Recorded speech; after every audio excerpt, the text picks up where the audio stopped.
Alright, so I'm going to be reconstructing my 5.92 official 3x3 average with a 479 single, and also my 4.53 3x3 PR single that I also got yes 2 days ago at Puzzle and Pottsville. So this is the 479 scramble. You'll notice there's a pretty easy white cross. But I chose to do yellow cross instead because it was also just as easy, I felt, and it gave a better continuation to the first pair. So, wait, nope, didn't mean to do that. Okay, cool. Yeah, so I did that, and that basically that was what I did for the cross. So you can see the yellow cross is solved, and I canceled into the first pair by doing an R2 move, and then U prime R prime, and then insert it in the back.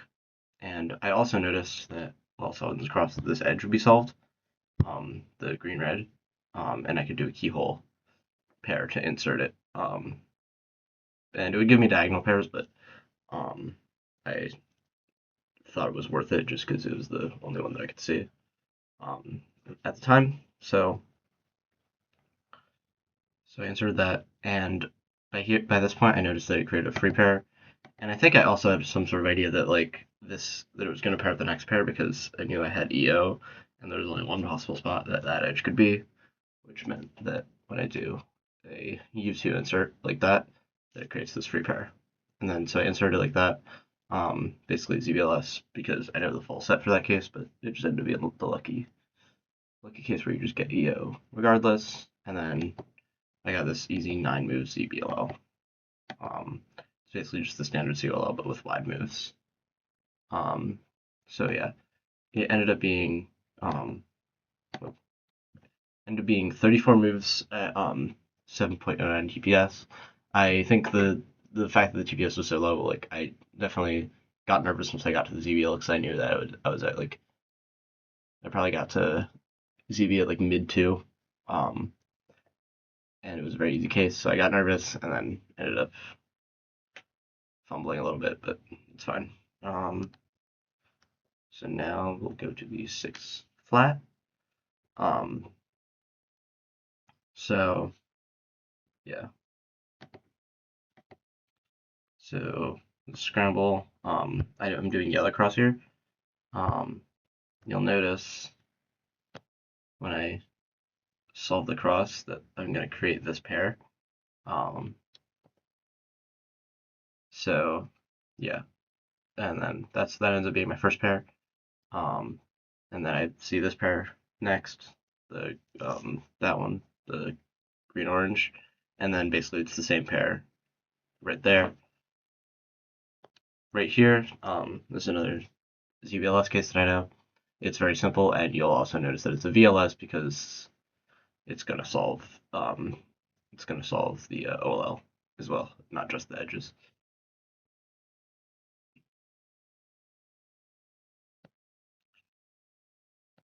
And then here I know I did a little hesitation when I recognized the end perm because I just always do that. It's a bad habit of mine. But yeah, and the super long alg, it takes up like half the solve. But other than that, it was very efficient. Somewhat lucky, but also kind of forced my luck sometimes. I had to create that free pair at the beginning of the cross, and then 2 nice pairs, and then I ended up getting lucky with the free pair into a OLL skip basically. So yeah, after the solve, I was like, okay, I have counting 6 flat, which is like really nice, and at this point the average could go anywhere from here, but accounting 6 flat is always going to help, especially considering my PR at the time was 6.26. So I'm going to go to the next solve. This was an 820 plus 2 equals 1020. It was like a very standard white cross. It wasn't anything crazy. I think I didn't even notice that this was going to be paired up. This right there, but I don't even know where the corner is. Yeah, see, the corner's like right there.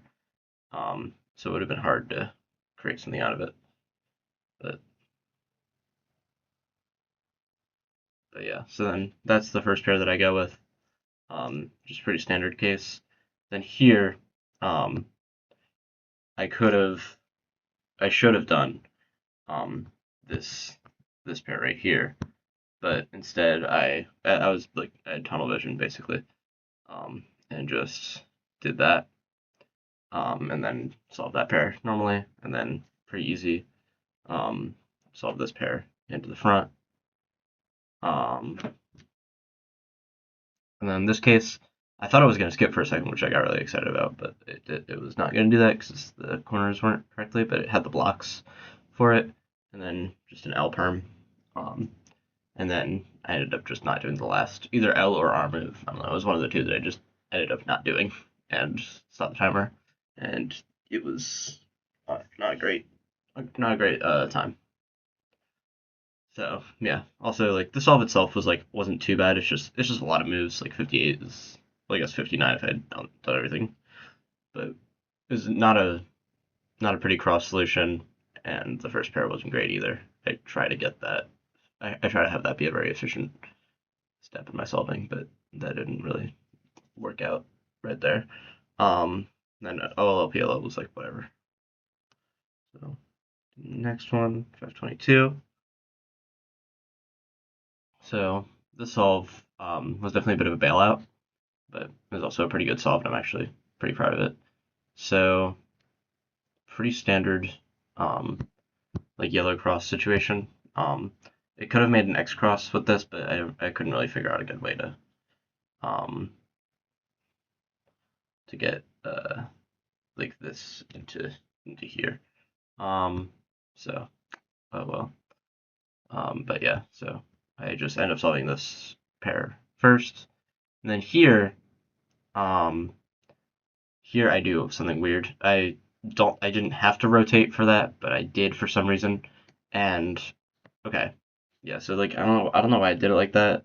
It ended up not being too bad, but like you can kind of see that like that's where my like main like turning errors in this solve come in.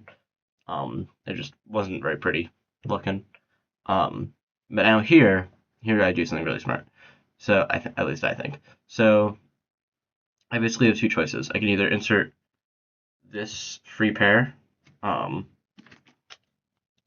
I can either insert this free pair, or um, I could insert just this edge and get a different pair. So if I insert this free pair, I get it's honestly not a bad case because I know the zbls for it. But I figure it's probably better because I can basically not rotate if I just insert the edge and then do pseudo. So that's what I end up doing is I end up inserting the edge and then do a wide U prime, and then I can just go straight into this F12 pair, which um, I think is faster than the corner solved edge on top case. And then right here, you might be familiar with this case. It's a 6-move last layer, no AUF, super nice, bails me out. I get a 522. So at this point in the average, I'm like, okay, so that's accounting 6 flat, which is like basically a 5. And then accounting 522, which is my best counting time ever. Um, yeah. Yeah, I think before this, my best counting time was like something like 5.8. Um, so this is like a lot for me to handle nerves wise. But it gives me peace of mind to know that like I needed like maybe like a 7.5 to get PR. So I was just like, okay, I just need to do some, like for the next solve, I just need to like keep it calm, keep it chill, just do the solve, um, and don't mess it up. Basically, that's all I had to do. So, spoilers, I got a 653. You all saw the average, um, and it was honestly I was pretty happy with the solution, especially in the F2L. Um, but yeah, so what you'll notice is this white cross is pretty nice.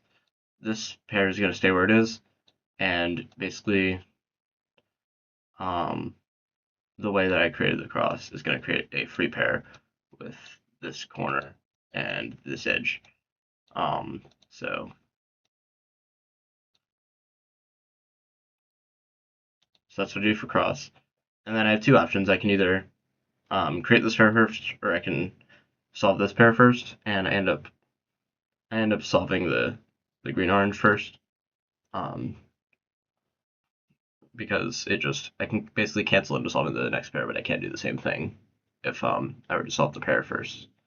You know what I mean? Like, yeah. So I do that, then R2, and then UR prime LUL prime.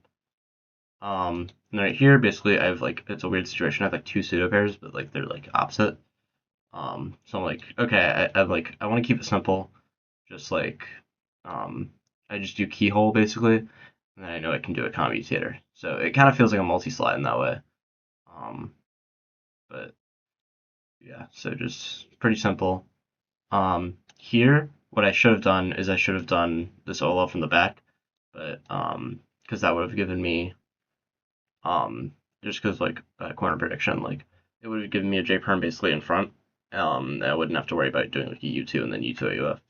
But it's fine. I do the OLL. It's a pretty nice OLL to get in this situation, honestly, because like it's pretty hard to mess up, you know. Um, and I do a U2, and then a J perm, which is probably the best PLL to get in this situation too. And then just a U2. And like when I tell you, like I like literally couldn't feel my hands when I was doing that J perm. Like I mean it, bro. Like it was crazy. It's a miracle I like didn't like actually explode my cube. Um, but yeah, um, so yeah, that gave me the 5.92 average. Um, pretty crazy pop off, especially because I hadn't gotten a PR average since like 2023. Um, so it felt really nice to get that, especially after a couple fails of like almost beating it but not quite. Um, but yeah, so now we're gonna get into the 453. Um, yeah, uh, pretty low move count solve, pretty low TPS solve, but pretty nice solution. So um, basically, okay, that's like the first two moves done already. But, like you can see how like there's like this edge, and then I can do um, B prime R to like basically solve it, and then this pair is gonna stay in place basically, so I can just insert it like that. And then I noticed like I kind of noticed this like while I'm doing that this is gonna be a free pair. So I'm like, okay, well, might as well solve that before I solve this cross edge. Um, so I insert with a U2 because that's just what feels intuitive.